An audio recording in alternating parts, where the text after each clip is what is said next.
नमस्कार, मैं हूं शशि रंजन और आपका बहुत बहुत स्वागत है जनता टीवी में। और आप देख रहे हैं हमारे साथ ये खास कार्यक्रम। नाम तो अब तक याद हो गया होगा आपको, अब तो हम आखिरी दौर में हैं। नाम है थर्मामीटर दिल्ली वाला और ये एपिसोड है सेनापति।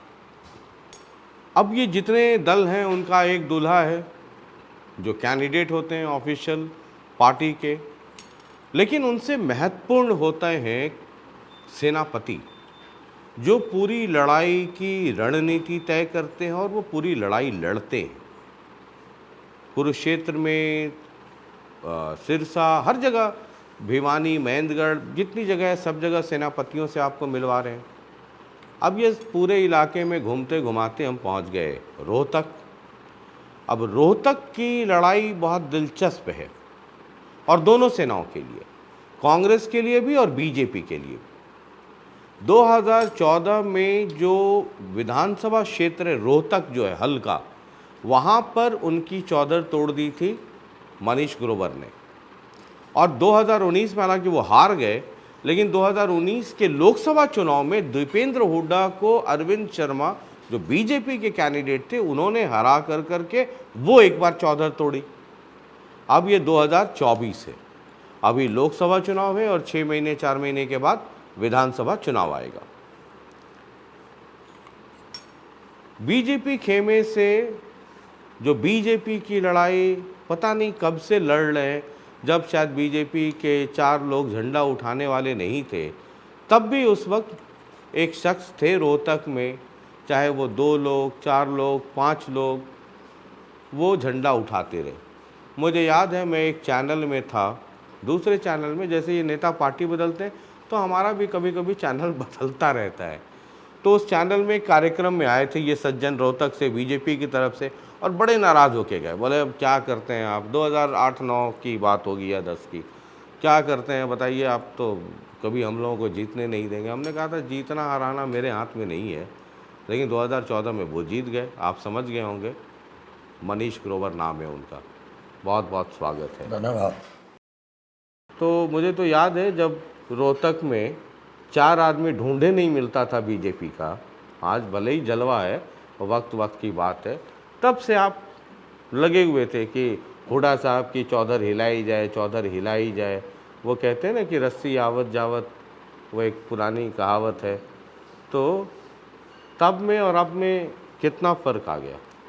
नहीं, उस समय जब आप कह रहे थे 4 आदमी नहीं हैं, तो उस समय हमारी एक विचारधारा बड़ा पूरे ग्रामीण क्षेत्र में, शहरी क्षेत्र में हम विचारधारा को फैलाने में लगे हुए थे। क्योंकि इसलिए राजनीतिक दृष्टि से उस समय हमारे को जनसंघ और भारतीय जनता पार्टी में एक हमारा जो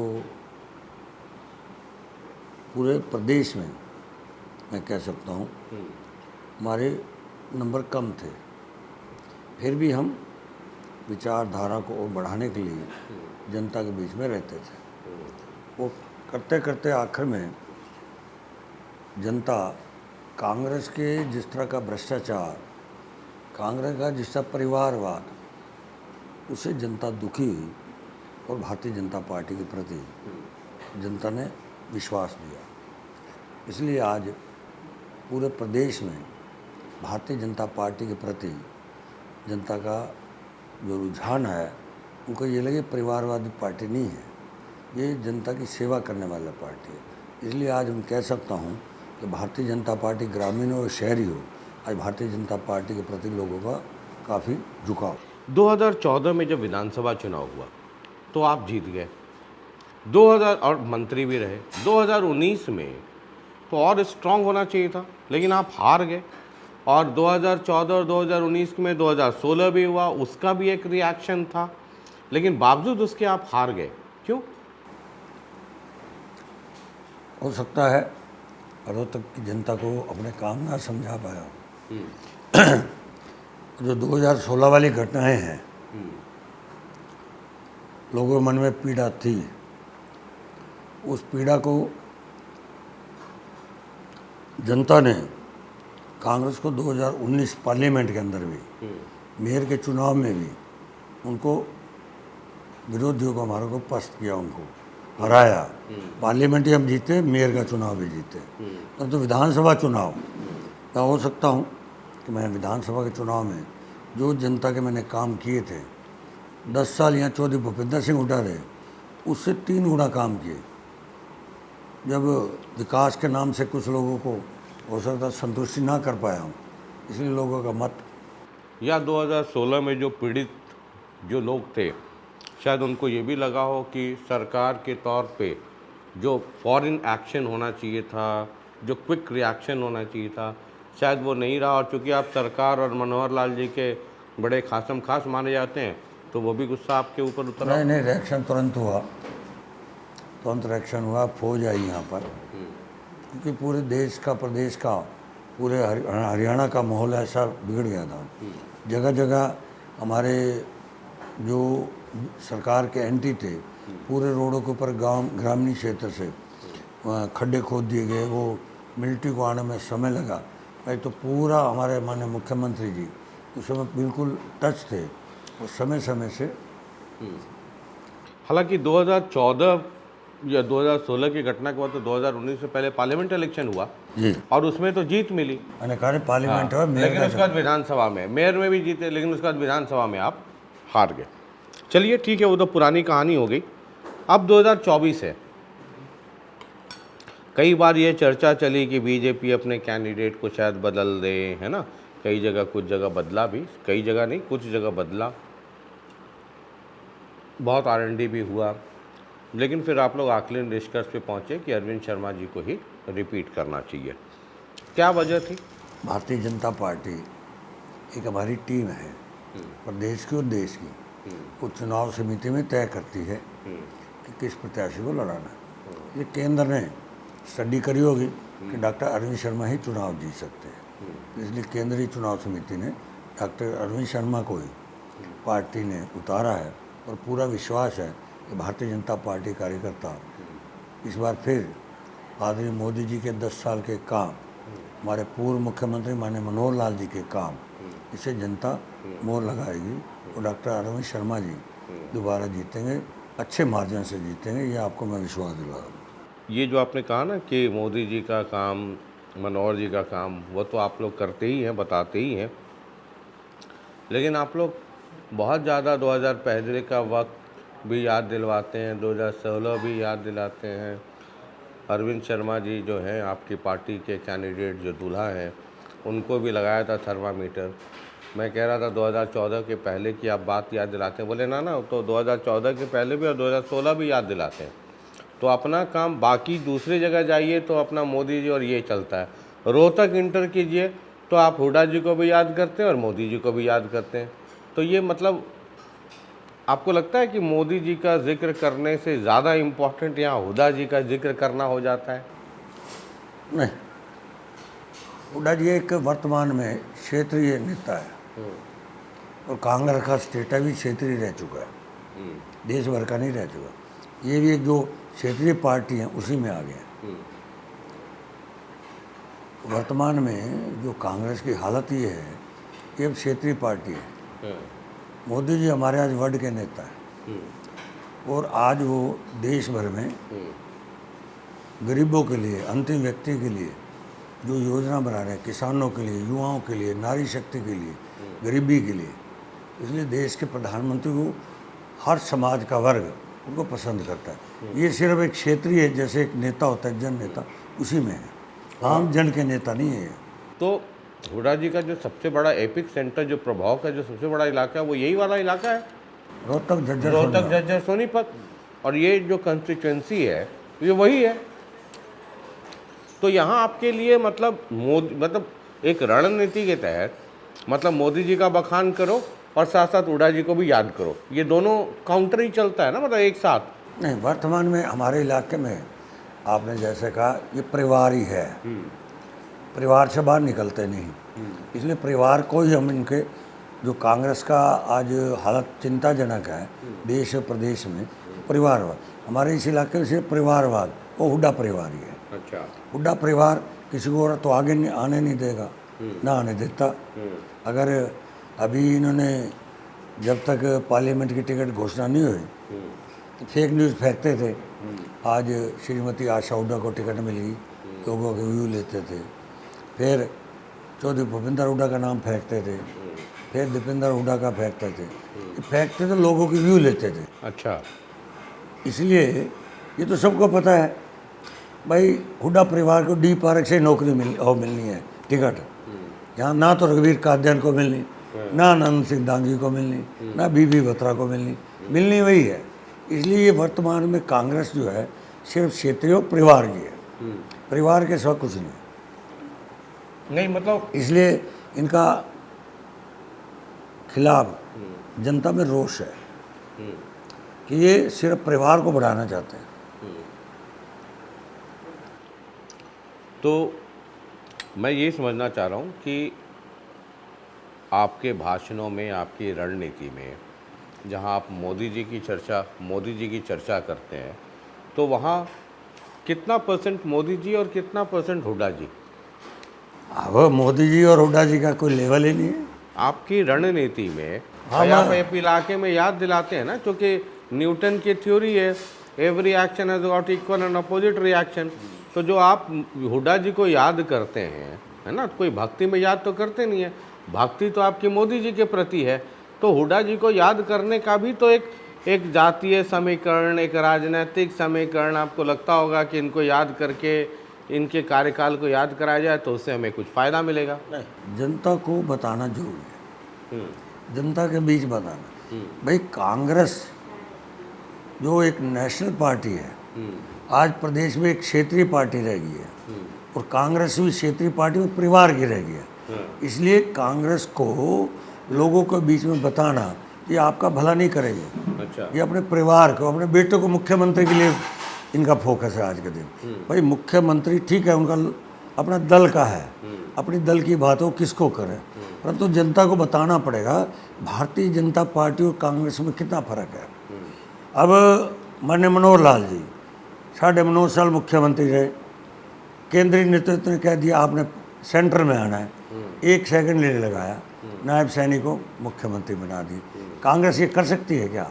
जो कांग्रेस 10 साल से अपना संगठन ही खड़ा कर पाई, अशोक तंवर आए, उनकी गर्दन तोड़ी, कुमारी शैलजा आई, उसको नहीं बढ़ने दिया।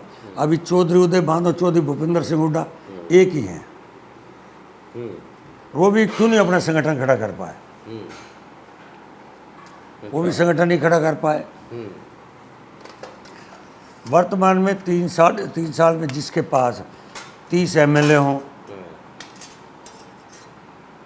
राज्यसभा का एमपी हो, पूर्व मंत्री हो प्रदेश में, पूर्व एमपी हों, उसके बाद भी आप संगठन नहीं खड़ा कर पाए। वो नहीं छोड़ो, रोहतक जो भूपेंद्र हुड्डा कहता मेरा है, आप बता दो रोहतक के अंदर के ब्लॉक का अध्यक्ष भी नहीं बना पाए।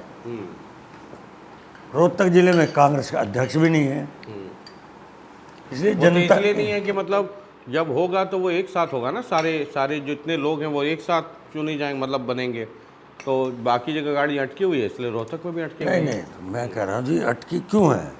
जब मैं कह रहा हूँ जो 30 एमएलए अगले के साथ हों, एमपी हों, एक्स मिनिस्टर हों, क्यों अटके हुए हैं?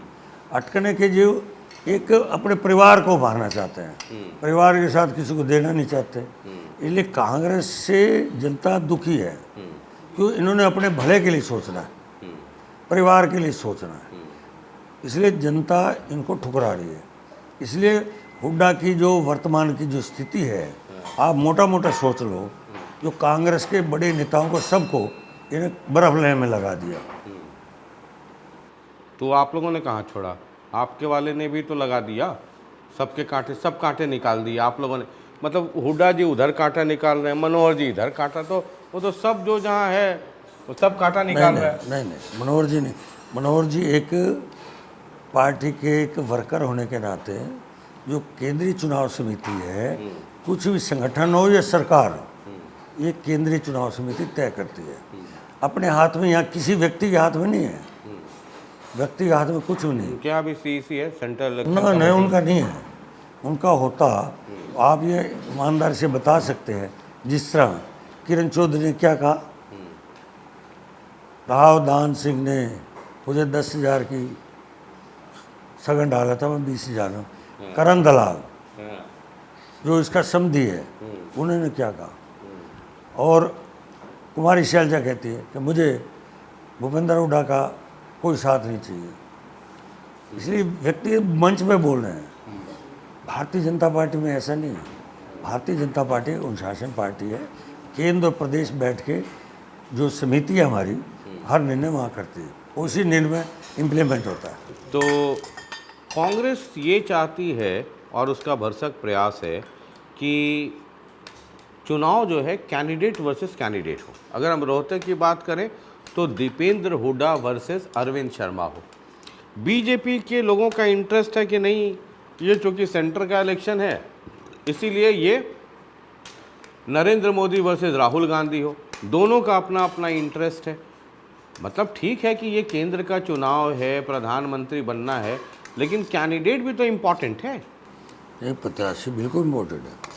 प्रत्याशी को जिसको नाम दिया तो जनता में उसके प्रत्याशी के गुण बताने पड़ेंगे। इसलिए मैं कह रहा हूँ प्रत्याशी और पार्टी और हमारे नेता वो जनता को हमें बताने हैं। इसलिए हमारे मोदी जी के काम, पार्टी की विचारधारा, जिस तरह हम लोकतंत्र में काम करते हैं, और यहाँ तो किसको क्या जिम्मेवारी मिल जाए कि बीजेपी है। कांग्रेस में ये काम नहीं है। कांग्रेस में ये काम मनोहर लाल जी वाला होता तो आप ये मान सकते हैं तो कितने कुर्सियाँ टूटती, कितना प्रदेश के अंदर फुटबॉल खेले जाते। इसलिए कांग्रेस और बीजेपी में काफ़ी अंतर है। चलिए रोहतक पे हम अगर वापस आ जाएं, रोहतक में क्या देखते हैं आप?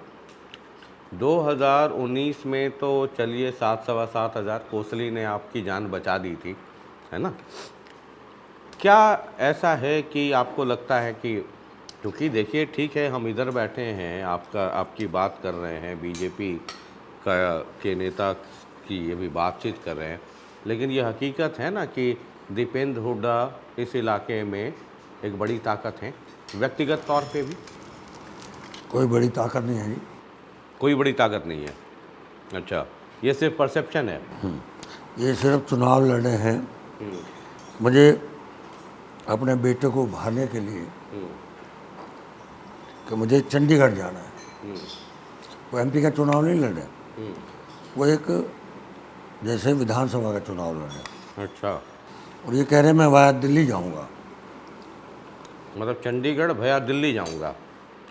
अच्छा, अब जनता समझिए इस बात को। वाया दिल्ली तो आप राज्यसभा के गए हो, एमपी। हाँ हैं अभी। क्यों रोका आप? अभी तो 2 साल है। आपको किसी ने रोका नहीं। कहना मैं एमपी लोकसभा बन के तब जाऊंगा। अच्छा, लोकसभा बन करके फिर दिल्ली जाऊंगा। अब ये पूछो उनसे, देश के हरियाणा के मतदाता रोहतक के पूछते हैं, रोहतक से पीरागढ़ी जो वर्तमान में, बाधागढ़ तो ठीक है, एंट्री करो दिल्ली, टिकरी बॉर्डर पे ही आपको 15 साल से केजरीवाल की गंदगी के ढेर नजर आते हैं। इतनी स्मेल मारते हैं कि हमें वहाँ ले जाना चाहता दीपेंद्र हुड्डा। पीरागढ़ी तक जाते जाते 1.5 घंटा लग जाएगा, जो हालत है ट्रैफिक की। पीरागढ़ी से 2 मिनट रुकना। पीरागढ़ी से लाल किला कहता जाऊंगा, लाल किला तक जाने में 1.5 घंटा, 3 घंटे। और वहाँ से कहता जी वाया चंडीगढ़ जाऊँगा, सोनीपत, पानीपत, कनाल, कुरुक्षेत्र, शाहबाद, अम्बाला। चंडीगढ़ जाते जाते 6-7 घंटे लग जाएंगे। अच्छा, वहाँ क्यों? वहाँ तो मोदी जी फैलाएंगे तीसरी बार। अच्छा, ये तय है देश के मतदाता में। और हम चंडीगढ़ जाएंगे तो यहाँ से कलानौर 20 किलोमीटर है, खेड़ी मोड़। यहाँ से खरकड़ा 25 किलोमीटर है, लखा माजरा 22 किलोमीटर है। 152 डी पे चढ़ेंगे, नायब सैनिक के 3 घंटे में पहुँच जाएंगे, चंडीगढ़ पहुंच जाएंगे। ये हमें वाया भ्रष्ट दिल्ली, गंदगी दिल्ली, वहाँ से ही ले जाना रहता है। इसलिए मतदाता समझ रहा है, जो इसका नशा चढ़ा हुआ है तो मैं वाया दिल्ली जाऊँगा चंडीगढ़, तो जनता बेवकूफ़ नहीं है। मतलब आपके कहने का मतलब ये हुआ कि जो कांग्रेस या भूपेंद्र सिंह हुड्डा वो लोकसभा चुनाव नहीं बल्कि विधानसभा चुनाव लड़ रहे हैं, मतलब उसकी प्रैक्टिस कर रहे हैं लोकसभा चुनाव में। ये लोकसभा के लिए उतना इंटरेस्टेड नहीं है। ये एक्सरसाइज है, विधानसभा चुनाव का वार्म अप है। इनका ज़्यादा ध्यान विधानसभा चुनाव पे है। ऐसा जो आप समझ रहे हैं, क्या ऐसा मतदाता भी समझती है, या ये बीजेपी के लोग ही सिर्फ समझ रहे मैं हैं? मतदाता की बात कर रहा हूँ मैं। आप मतदाता से पूछ लेना, मतदाता से जानकारी मांग लेना। ये चुनाव देश का नहीं लड़े, प्रधानमंत्री का नहीं लड़े। उनको पता है राहुल गांधी बनना नहीं, राहुल गांधी ने बनना नहीं, इसलिए अपने परिवार को बढ़ाने के चक्कर में ये मुख्यमंत्री की प्रैक्टिस कर रहे हैं। और मुख्यमंत्री भी 2024 अक्टूबर, ज़्यादा समय नहीं है, आपको दिखाएंगे, यहीं इनको घेर लेंगे। लोग कहते हैं कि ये जो रोहतक, सोनीपत, झज्जर, ये वो इलाका है जहाँ आज भी हुड्डा साहब की टूटी बोलती है, आज भी वो चौधर है। 2014, 2019, 2024 आ गया, 10 साल हो गया। बीजेपी ठीक है छिटपुट तरीके से सेंध लगा पाई, कभी यहाँ कभी वहाँ, बिट्स एंड पीसेस में, लेकिन ओवरऑल जो माहौल है वो अब भी हुड्डा, मतलब प्रभाव जो है वो हुड्डा जी का है, ये तो आप मानते हैं? क्योंकि जो रिजल्ट आते हैं, है ना, आप पढ़ाई कितना भी पढ़ें, जो परीक्षा देंगे, जो रिजल्ट आएगा, मेन तो वही माना जाएगा। देखो 2014 में हम इस इलाके में 3 सीटें जीती थी, रोहतक, बांधवगढ़ और बादली, और लोकसभा की चौथी थी कोसली। 2024 में 2019 में विधानसभा हारे, परंतु अब स्थिति फिर पलटी मारी है, क्योंकि मतदाताओं ने समझ लिया है कि हुड्डा परिवार अपने परिवार तक सीमित है। मैंने जैसे कहा कि अनंत सिंह दांगी हो, रघुवीर कादियान हो या बीबी बत्रा हो, इनको आगे बढ़ाने की इसकी भूपेंद्र परिवार इनको फेल करने में लगा रहता है। इसलिए आपको पार्लियामेंट और विधानसभा चुनाव, आपके दोनों के रिजल्ट आपको मतदाता इस बार भारतीय जनता पार्टी के पक्ष में देंगे, विधानसभा हो या पार्लियामेंट। ऐसा आपको लगता है? 100%। ठीक है, जरा हम हरियाणा पे बात कर लें। ये आप लोग कहते हैं, जैसे आपने कहा कि जब मैंने ये कहा कि रोहतक में मुझे वो दौर याद है जब 4 आदमी झंडा उठाने वाला नहीं होता था, है ना, मुझे तो वो 4-5 आदमी का नाम तक भी याद है, मनीष ग्रोवर, ये वो फलाना। अब चलिए 2014 के बाद स्थितियाँ बदली, लेकिन 2024 में जब आप 10 साल, हालांकि इसके पहले वाजपेयी जी की सरकार रही, लेकिन हरियाणा में वो प्रभाव, वो जड़ें उस तरीके से नहीं जम पाई थी। 2014 के बाद एक अलग सिनारियो बना, लेकिन 10 साल के राज के बाद भी आपको उधार पैंचा लेना ही पड़ता है। मतलब वो कांग्रेस वाले गाना गा रहे हैं कि उम्मीदवार, मतलब क्या 6 उधार के फिर भी नारा 400 पार के, मतलब 10 साल के बाद भी। अच्छा, मैं गया कुरुक्षेत्र गया, सब जगह गया, तो जिन जिन लोगों को आपने इंपोर्ट किया है वो भी तो नरेंद्र मोदी जी के नाम पे ही वोट मांग रहे हैं। तो आपका अपना दरी बिछाने वाला भी नरेंद्र मोदी के नाम पे ही वोट मांगता। तो ये स्थिति क्यों रहती है?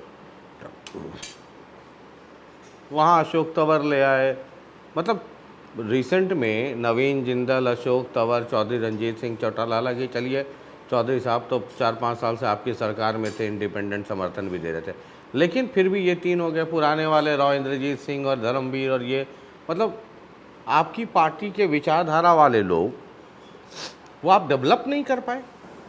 नहीं, ऐसा नहीं है। भारतीय जनता पार्टी का कार्यकर्ता जब से बना है, भारतीय जनता पार्टी कार्यकर्ता, इच्छाएं होती हैं सबके, महत्वाकांक्षाएं भी होती हैं, परंतु उनका सबसे बड़ा एक माइंड, सोच वर्कर की हमारी है कि हमें देश के लिए काम करना है। पार्टी बाद में, तीसरे नंबर पर मैं। इसलिए हमारा भारतीय जनता पार्टी का कार्यकर्ता जो केंद्रीय नेतृत्व तय करता है उसको कार्यकर्ता स्वीकार करता है। अब आप कहें जो कुछ नेता दूसरे दलों से आए हैं वो इसलिए आए हैं, उन्होंने वहाँ देखा है कि कांग्रेस की जो लुटिया मैंने कहा भूपेंद्र हुड्डा डबो रहा है। उनको पता लग गया कि भूपेंद्र हुड्डा अपने निजी स्वार्थ के लिए हमें ख़त्म कर रहा है, इसलिए वहाँ से छोड़ कर आए।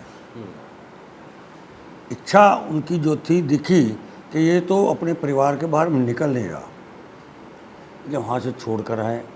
अब राव इंद्र जी तीसरी बार एमपी बन रहे, धर्मवीर जी तीसरी बार एमपी बन रहे, पुराने कार्यकर्ता हो गए। इसलिए भारतीय जनता पार्टी को पता है यहाँ वर्कर बन के रहना है, इसलिए वर्कर बनकर वो आज भारतीय जनता पार्टी की विचारधारा में आकर जिस तरह मोदी जी ने जनता के हितों के लिए देश में काम कर रहे हैं, बेशक 370 धारा जो कांग्रेस की गलती की वजह से लाखों हिंदू पंडितों ने भुगता, लाखों हिंदू पंडित घर से बेघर हो गए। हमारे देश के प्रदेश के जवान जो हरियाणा के हैं वर्तमान में 10% हमारी भर्ती अपने फौजियों की हमारे यहाँ हरियाणा से होती है, पॉपुलेशन 2.5% है। जहाँ जम्मू कश्मीर में आतंकवादियों से शहीद हो जाते थे, इसलिए कांग्रेस के लोग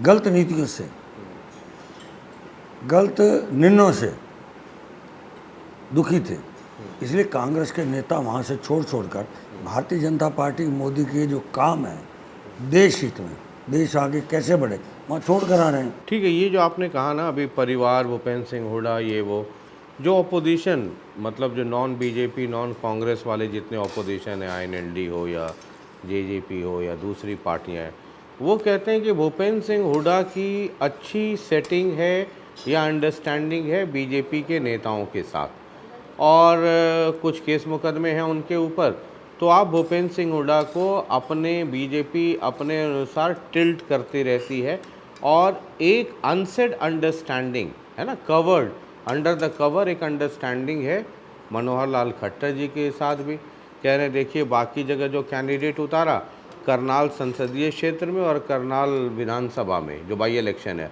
उस जगह जो कैंडिडेट उतारा वो दिखाता है कि कितनी अच्छी अंडरस्टैंडिंग है इन दोनों के बीच में। बाहर से जो भी हो, ये दोनों जो हैं दोनों रोहतक के ही है, एक करनाल से जाके चुनाव लड़ रहे हैं, एक किलोई से हैं, मूल निवासी दोनों रोहतक के हैं, और ये एक अच्छी अंडरस्टैंडिंग है इन दोनों के बीच में। अपना अपना आकलन है। क्षेत्रीय दल जो क्षेत्रीय दल हैं जो ये सवाल खड़ा कर रहे हैं, वो मैंने कहा कि कांग्रेस भी आज क्षेत्रीय दल में आगे खड़ी हुई है। कांग्रेस क्षेत्रीय अपने वोट परसेंटेज बढ़ाने के लिए वो आकलन करते रहे, पर ऐसा मैंने कहा भारतीय जनता पार्टी और कांग्रेस और क्षेत्रीय दल अपने परिवारवाद को देखते रहते हैं कि कौन वोट कहाँ बढ़ा। एक समय आप देख लो ताऊ देवीलाल, ताऊ देवीलाल का स्थान चौधरी भूपेंद्र हुड्डा नहीं ले सकता। ताऊ देवीलाल हरियाणा नहीं, राजस्थान, पंजाब, आपका उत्तर प्रदेश तक उनका वर्चस्व था। भूपेंद्र हुड्डा तो एक कुर्सी के सीमित, वो भी 3 जिले हैं, और तो नहीं है। आप गए रोहतक से बाहर गए, हार गए सोनीपत में। ताऊ देवीलाल तो राजस्थान भी जीता है, हरियाणा भी जीता, इसलिए हर ताऊ देवीलाल नहीं है, ये क्षेत्रीय दल है। अपने मानसिकता अपने हिसाब से सोचते रहते हैं, एक दूसरे को नुकसान करते रहते हैं, भाई किससे इससे आगे हम बढ़े। अच्छा, ये जेजेपी को आपने गठबंधन से बाहर निकाला चुनाव से ठीक पहले, है ना, सरकार बदल दी, सब कुछ मतलब मुख्यमंत्री पूरी कैबिनेट बदल दी, ये कुछ आपसी अंडरस्टैंडिंग है जेजेपी के साथ कि भाई तुम बाहर जाना, हमें थोड़ा सा भला बुरा कहना, ताकि जो बीजेपी से नाराज़ वोट है उसका डिवीज़न हो जाए, हमारे लिए दिल्ली पहुंचना आसान हो जाए, तुम्हारे लिए तिहाड़ पहुंचना मुश्किल हो जाए, है ना, मतलब हम इधर जाएंगे तो तुम इधर ही रहना, अपना हिसार रोहतक में रहना, वरना। हमारा गठबंधन सरकार तक का था। हाँ ठीक है, नंबर्स नहीं आए थे, पोस्ट पोल अलायंस था, सरकार तक था। हाँ, सरकार तक था, हाँ, तो अभी तो सरकार थी ही 6 महीने और। सरकार थी। अब केंद्रीय नेतृत्व ने सोचा हो हाँ। कि कैसे। अच्छा ये बताइए, ठीक है वो सब तो मुझे पता है कि आपका जवाब क्या होगा। जो जिस उम्मीद से उसको बाहर भेजा था वो उम्मीद पूरा कर पा रहे हैं वो लोग? ये उनका काम है, ये उनका काम है। नहीं, मैं ये समझना चाह रहा हूँ कि जिस उम्मीद के साथ आपने, जैसे आप अपने बच्चे को बहुत इसको अच्छे स्कूल में पढ़ाते हैं कि अच्छा रिजल्ट करे, तो उन बच्चों से जिस उम्मीद से आपने उनको कहा कि ठीक है अब कुतुब मीनार के बाहर निकलो और जा कर के कुछ अच्छा काम करो। अरे गाना था ना एक वो आमिर खान वाला, बेटा हमारा ऐसा काम करेगा, हैं? तो वो उम्मीद पूरी हो रही है कि नहीं हो रही है? जेजेपी या वो जा करके ठंडे हो गए उधर, आपके सारे उम्मीदों पे पानी फेर रहे हैं? ये तो जेजेपी के नेताओं से आप सीधे रूबरू बात करो उनसे।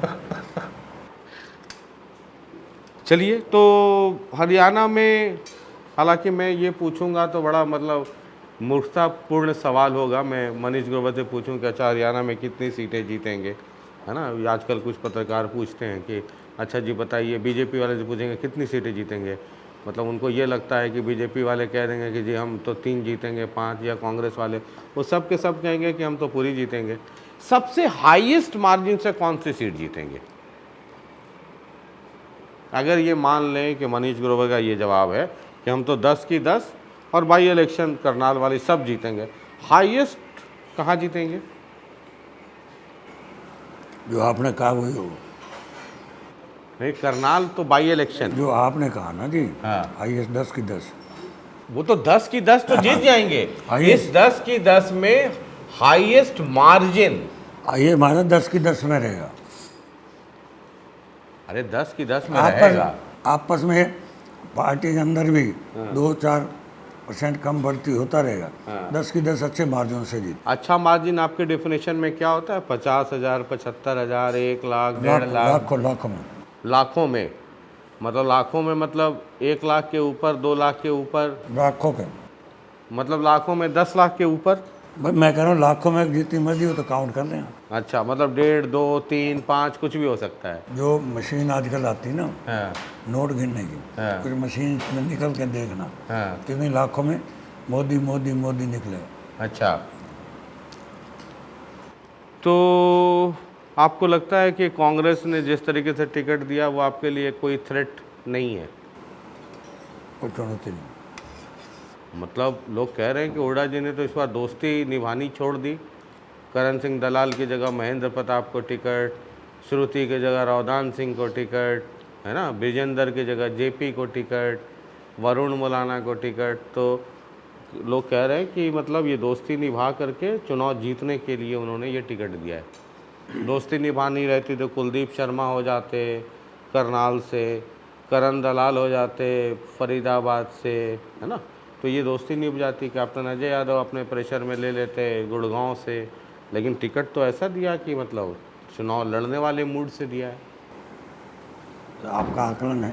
नहीं नहीं, मेरा आकलन नहीं है, ये कांग्रेस का आकलन है जो मैं आपके सामने रख रहा हूँ आपके रिएक्शन के लिए। नहीं नहीं, कांग्रेस का आकलन है। कांग्रेस किस तरह देख रही है उन्होंने, मेरा मत जो है